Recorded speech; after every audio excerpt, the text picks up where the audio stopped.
Issiq o'rindiqlardan foydalanish xavflimi?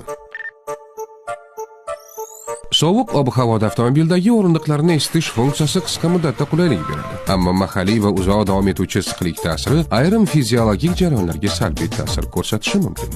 Tana, ayniqsa jinsiy a'zolar va tos sohasi haroratga sezgir. Erkaklarda spermatogenezga ta'sir. Ilmiy tadqiqotlarga ko'ra, mayak haroratining 1-2 gradusga ko'tarilishi sperma soni va harakatchanligini kamaytirishi mumkin. Venoz qon dimlanishi, uzoq vaqt o'tirish va mahalliy issiqlik ta'siri tos bo'shlig'ida venoz qon aylanishining sekinlashishiga olib kelishi mumkin. Bu holat gemoroy, prostata bilan bog'liq noqulayliklar hamda surunkali tos og'riq sindromi bo'lgan shaxslarda simptomlarni kuchaytirishi ehtimoli bor.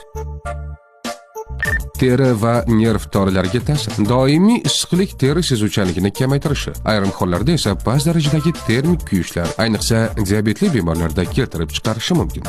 Vegetativ nerv tizimi ta'siri. Mahalliy issiqlik ba'zi insonlarda holsizlik, bosh aylanishi va noqulaylik hissini keltirib chiqaradi.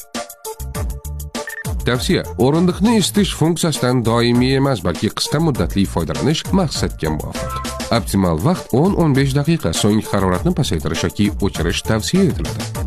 Bu tavsiyalar ayniqsa har kuni avtomobilda uzoq vaqt, 5 soat va undan ortiq o'tiradigan shaxslar uchun muhimdir.